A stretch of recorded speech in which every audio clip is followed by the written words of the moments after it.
चार स्पेसिफिक सवाल है। पहला, मोदी जी, जब होलसेल मार्केट में कीमतें कम हो रही है तो 140 करोड़ देशवासियों ने ऐसा क्या गुनाह कर दिया आपको वोट देके कि आप उनको उस चीज का बेनिफिट नहीं दे रहे? तो होलसेल प्राइसेस, मान लो इस बोतल का प्रोड्यूसर मैं हूं, होलसेल प्राइस में मार्केट में इस बोतल की कीमत कम हो रही है और मुझे ये बोतल महंगे भाव में मिल रही है, पानी की बोतल। तो इसमें डबल प्रॉब्लम में कौन आया? मैं आया।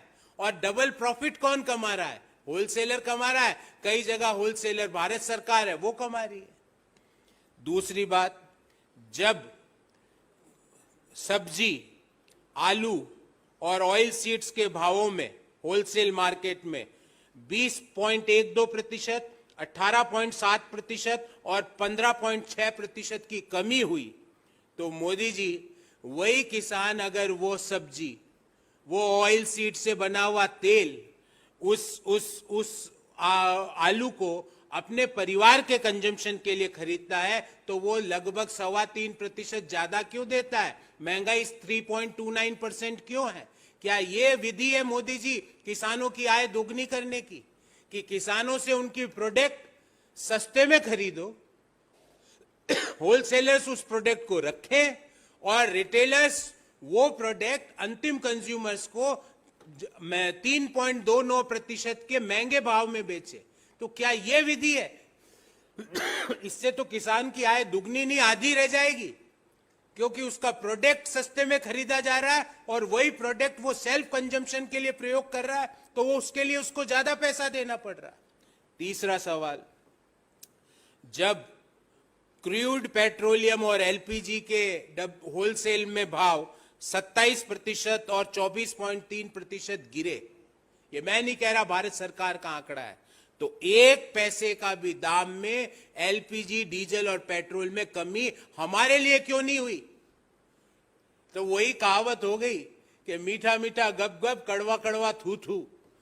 जो मीठा मीठा वहां से कमी हो रही है वो मेरा, और हमको अगर उसका बेनिफिट चाहिए तो आपको और हमको कुछ नहीं मिलेगा।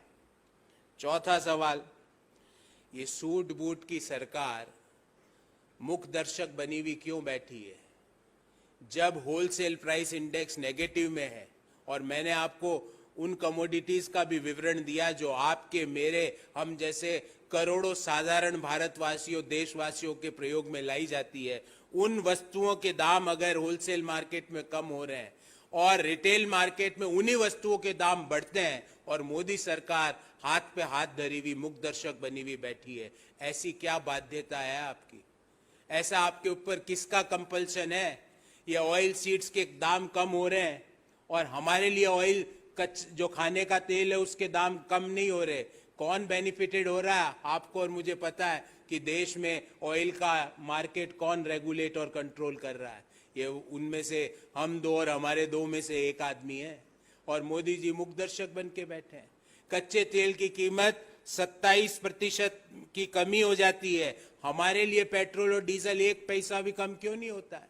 एलपीजी में 24.3% की कमी हो जाती है, हमारे लिए गैस सिलेंडर 1 पैसा भी कम, हमारे लिए उस सिलेंडर के भाव क्यों नहीं होते हैं? इन सवालों का जवाब उन ढोल बजाने वालों को भी और मोदी जी को भी। वित्त मंत्री जी से मैं कुछ नहीं पूछूंगा। वित्त मंत्री जी कह दे कि भाई मुझे नहीं पता, क्योंकि मैं तो सब्जियां खाती नहीं, मैं दाल और चावल खाती हूं, तो मैं कुछ नहीं पूछूंगा। पर मोदी जी, आप तक हमारी आवाज आ रही है तो जा रही है, तो आप हमें बताइए कि ऐसे क्या बाध्यता है कि जब WPI नेगेटिव में चले गया देश में, तब भी जो एसेंशियल कमोडिटी और एसेंशियल कमोडिटी के भाव होलसेल मार्केट में नेगेटिव में गिर रहे हैं, और 1%, 2%, 3% नहीं, 25%, 27%, 20%, उस समय हमारे लिए भाव 1 पैसे भी कम क्यों नहीं हुआ? इसका जवाब दीजिए। आंकड़ों का जवाब आंकड़ों से दीजिए, और देशवासियों का सवाल कि जब WPI गिर रहा है तो मेरे लिए सब्जी के दाम, खाने के तेल के दाम, पेट्रोल डीजल के दाम, वस्त्रों के दाम, अपैरल्स के दाम मेरे लिए क्यों नहीं गिर रहे हैं? इसका जवाब